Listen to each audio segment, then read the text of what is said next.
This recording will go over spinal cord injury. A spinal cord injury can occur at any level of the spine and is divided essentially into two different types, complete and incomplete. A complete spinal cord injury is one in which the spinal cord has been damaged in a way that eliminates all innervation below the level of the injury. With an incomplete spinal cord injury, the injury allows some function or movement below the level of injury. Incomplete spinal cord injuries are more common than complete injuries. Side note, loss of or decreased mobility, sensory perception, and bowel and bladder control often result from spinal cord injuries. You might have heard the term mechanism of injury before. A lot of times we hear it if you're working in the emergency department, especially related to injuries that could cause a spinal cord injury. And what a mechanism of injury, what we're referring to is the way in which the injury occurred. So we're trying to get as much information from the patient, from witnesses, from whoever it is about how the injury occurred, because that gives the provider good details as to what types of problems the patient might be having. So they might ask them, let's say it was a car accident, an MVA, motor vehicle accident. They might ask the patient where they were sitting in the car. Were they the driver's seat? Were they front seat, back seat? Did they have a seatbelt on? Did they run into a building? Were they hit from behind? Were they T-boned? Those types of questions give the provider knowledge about sort of what happened with the body and what the likely injuries that could result from those different types of mechanisms of injury might be. So there's 5 primary types of mechanisms that can result in spinal cord injuries. The first one is hyperflexion, a sudden and forceful acceleration movement of the head forward, causing extreme flexion of the neck. So like a head-on motor vehicle accident would be an injury of that. So it's like chin to chest hyperflexion. Second one, hyperextension, a sudden accelerated and then deceleration, and that's basically whiplash. So the chin up, head tilted back would be a hyperextension, also called whiplash. Axial loading or vertical compression, injuries resulting from diving accidents, falls on the buttocks, or a jump in which the person lands on the feet, and can cause many of the injuries attributed to axial loading or vertical compression. A blow to the top of the head can also cause vertebrae to shatter, which can be damaging for the patient. Fourth one, right? 1, 2, 3, 4. Excessive rotation results from injuries that are caused by turning of the head beyond the normal range. That one gives me the willies. Next one then is penetration, caused by the speed of an object such as a knife or a bullet causing injury. So something that's actually penetrating the spinal cord. Secondary injury. So those are all, primary injury is what actually happened to cause the injury. Secondary injury then would be a worsening of that primary injury, and they can be caused, secondary injuries can be caused by different things such as hemorrhage, ischemia, lack of oxygen, usually related to reduced blood flow, hypovolemia, usually related to the hemorrhage, right? Decreased circulating blood flow to hemorrhage or shock is what it's usually related to. Impaired tissue perfusion related to neurogenic shock. And then finally, local edema. You've already learned about shock in general. In neurogenic shock, there's a loss of blood vessel tone after severe cord injury that can result in hypoperfusion. So neurogenic shock, I've injured my spinal cord, my blood pressure is decreasing to the point where my vital organs can't be perfused. There's a little slide on it for neurogenic shock. Etiology then, what's causing these spinal cord injuries? Trauma, leading cause of spinal cord injury. For older adults, we worry about falls. Majority of spinal cord injury are young males because those are that population, they're the risk takers. And for health promotion, how can we prevent spinal cord injuries? We can prevent spinal cord injuries by avoiding taking risks And if we are doing activities that put us at risk for injury, we want to make sure that we have adequate protective measures. So for the spinal cord injury, we want to get the history. How did the accident occur? What was the probable mechanism of injury? The location of the patient immediately after injury, any symptoms that occurred with the injury, any changes of symptoms since then, type of immobilization devices that may have been used, any treatment they received before coming to the hospital, medical history, any problems with the bones, problems with the neck or back previously would be big ones, and then any history of respiratory problems, especially if the patient has experienced a cervical spinal cord injury, because a cervical spinal cord injury is going to affect their respiratory status. In terms of physical assessment, signs and symptoms, the initial and priority assessment focuses on the patient's ABCs, airway, breathing, and circulation. Again, with the cervical spinal cord injury, the patient is at high risk for respiratory compromise because cervical spinal nerves, and you don't have to memorize them, but it's C3 through 5, innervate the phrenic nerve that controls the diaphragm. So if those nerves aren't working, the diaphragm's not going to be doing its job. We want to evaluate, so that's our AB, right? Our respiratory stuff. The next is C. Evaluate pulse, blood pressure, peripheral perfusion, such as pulse strength and cap refill. We're worried about hemorrhage as well as hypovolemic shock. Also worried about neurogenic shock as a compromise as well. Hemorrhage, we talk about vital organs a lot with shock, but remember the spinal cord itself also needs blood flow. So we want to make sure that the spinal cord's getting the fluid that it needs in order to function properly. We want to use the Glasgow Coma Scale to assess the patient's level of consciousness. Spinal shock, don't get it confused with neurogenic shock. These are two things, and later we'll talk about autonomic dysreflexia.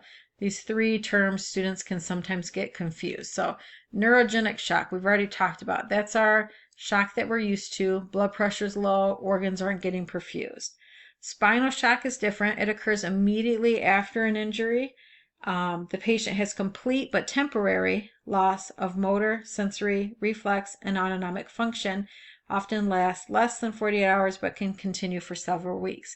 So I always think of the spinal shock as fall off the ladder, your spinal cord becomes injured, and it's like, what just happened? And it's a temporary problem in terms of motor and sensory reflex autonomic issues that are going on. So it occurs, big thing there, occurs immediately after the injury, and it's temporary. Okay, so just recognizing some terms.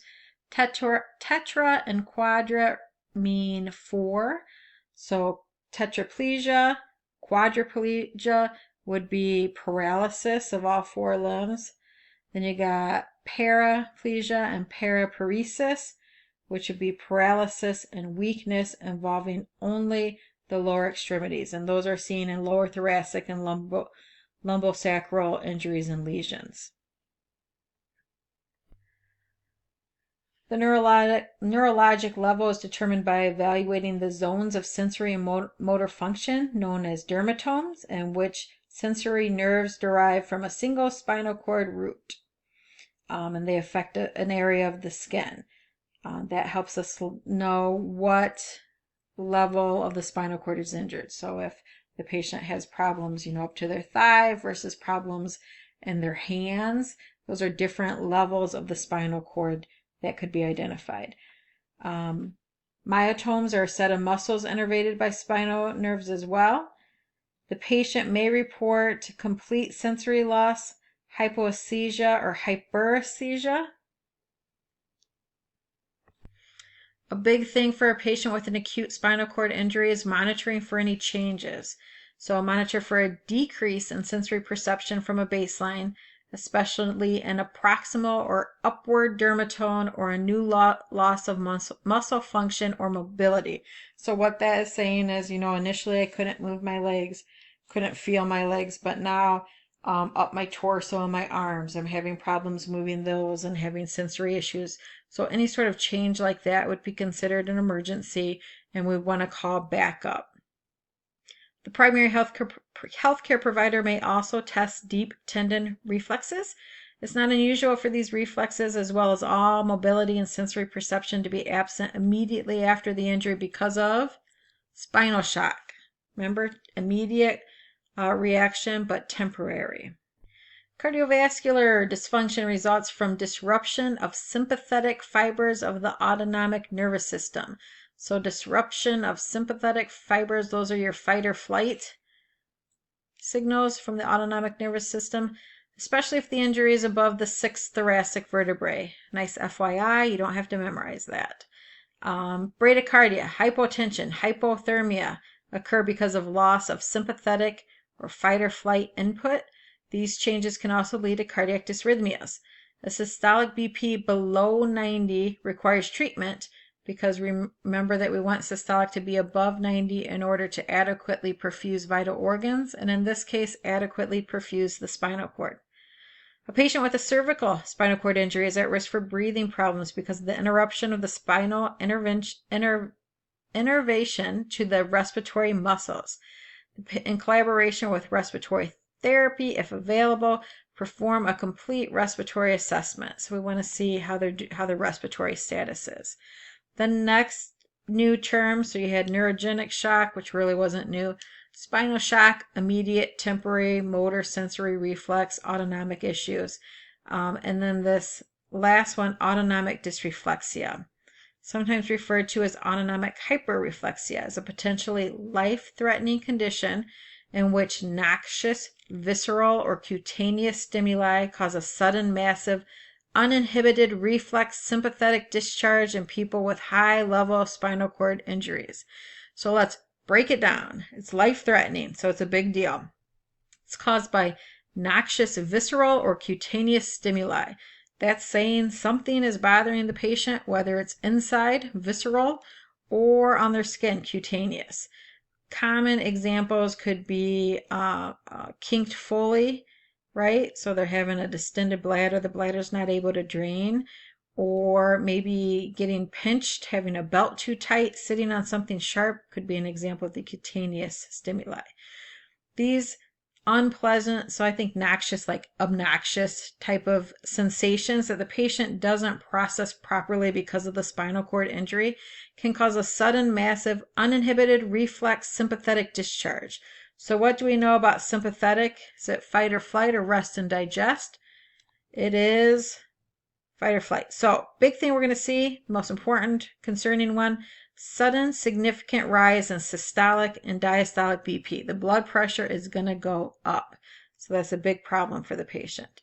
Not quite following what we normally think about with fight or flight, but you'd also see bradycardia. Other key features of autonomic dysreflexia: profuse sweating above the level of the lesion, goosebumps above, maybe below, the level of the lesion, flushing of the skin above the level of the lesion, especially the face, neck, and shoulders, blurred vision, spots in the patient's visual field, likely related to that elevated blood pressure, nasal congestion. What else is the blood pressure causing? A severe throbbing headache, feeling of apprehension. The causes of autonomic dysreflexia are typically GI, gynecological, urological, or vascular stimulation. Specific risk factors are bladder distension, UTI, epididymitis or scrotal compression, bowel distension or impaction from constipation, or irritation from hemorrhoids. Pain, such as circumferential constriction, so something wrapped too tightly around the thorax or abdomen or an extremity, contact with hard or sharp objects, and temperature fluctuations can also cause autonomic dysreflexia. So if you have your patient that starts exhibiting the symptoms of autonomic dysreflexia, we want to start thinking about what could be causing those symptoms. And then a little bit later in the next lecture, we'll talk about emergency care for the patient with autonomic dysreflexia.